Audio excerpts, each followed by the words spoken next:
Assalamualaikum warahmatullahi wabarakatuh.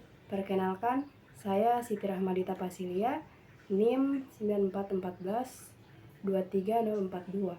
Saya dari jurusan Ilmu Ekonomi dengan program studi Ekonomi Pembangunan Fakultas Ekonomi, Universitas Negeri Gorontalo. Saya dari kelas D semester 3.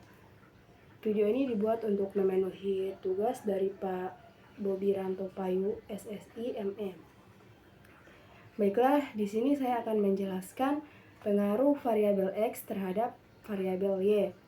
Di sini di variabel X kita ada yang X1 tingkat pengangguran terbuka, X2 rata-rata lama sekolah, X3 pertumbuhan ekonomi, X4 ada pendapatan per kapita.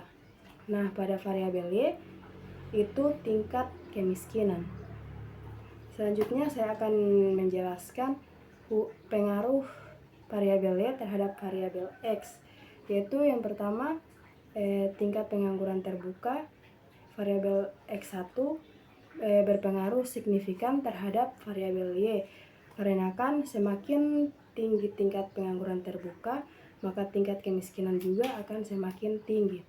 Kemudian yang X2 yaitu rata-rata lama sekolah berpengaruh terhadap variabel Y, yaitu tingkat kemiskinan. Semakin lama rata-rata lama sekolah, maka tingkat kemiskinan akan semakin rendah. Jadi tidak berpengaruh signifikan. Kemudian X3 ada pertumbuhan ekonomi.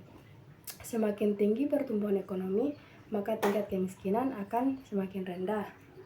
Yang keempat ada pendapatan per kapita.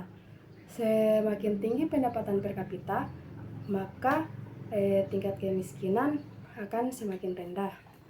Baiklah, kita akan masuk pada pengolahan data melalui Excel dan SPSS.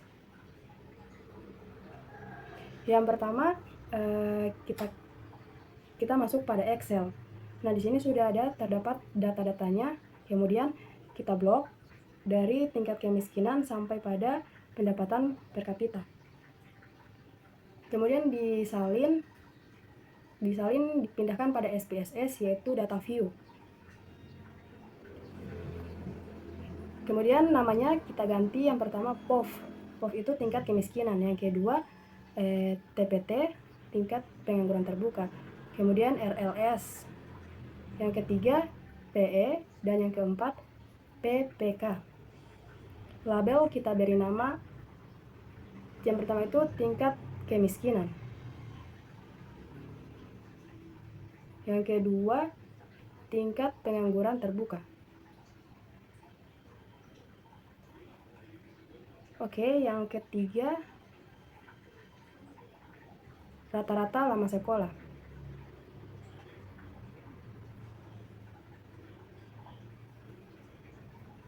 Dan keempat itu pertumbuhan ekonomi, lalu pendapatan per kapita.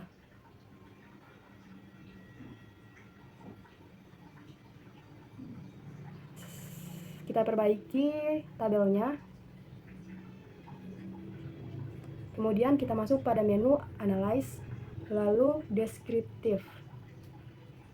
Nah, di sini kita akan menguji tingkat kemiskinannya. Kemudian okekan. Nah, ini hasil dari deskripsi. Kemudian masuk lagi pada menu Analyze. Kita pilih yang non parametrik. Kemudian pilih One Sample KS. Kita pindahkan semuanya ke kanan.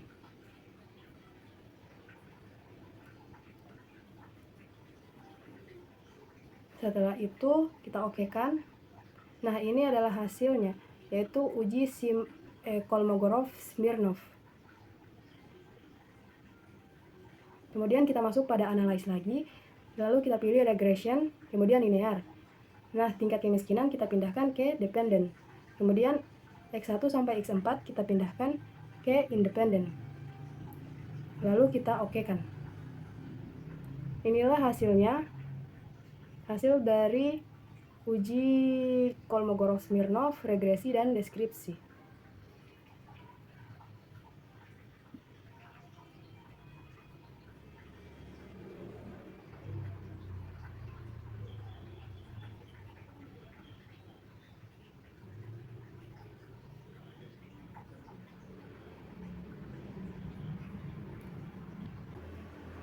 Oke, itulah hasil dari data yang sudah kita olah pada aplikasi SPSS. Kemudian kita masuk pada ininya. Yang pertama itu uji asumsi normalitas data. Di situ ada H0 yaitu variabel Y, data berdistribusi normal, dan HI variabel Y itu data berdistribusi tidak normal. Yang kedua, alpha. Di sini saya memilih alpha sebesar 5%.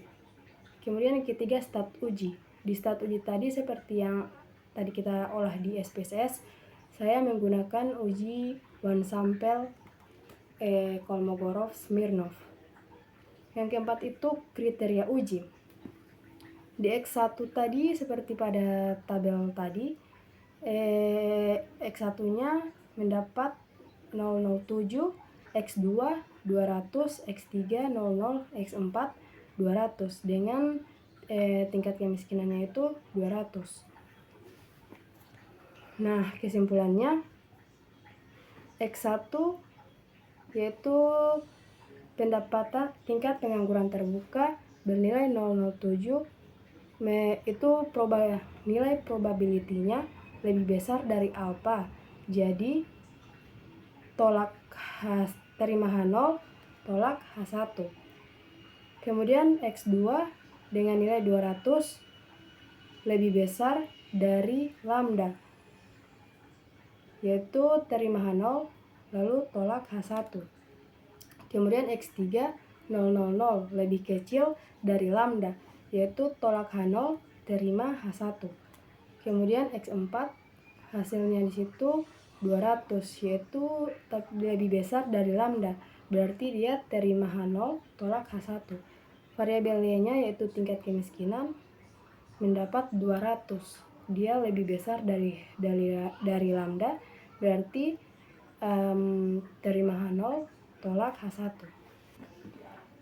Sekian dari saya, lebih dan kurangnya saya mohon maaf. Wabillahi taufiq wal hidayah. Wassalamualaikum warahmatullahi wabarakatuh.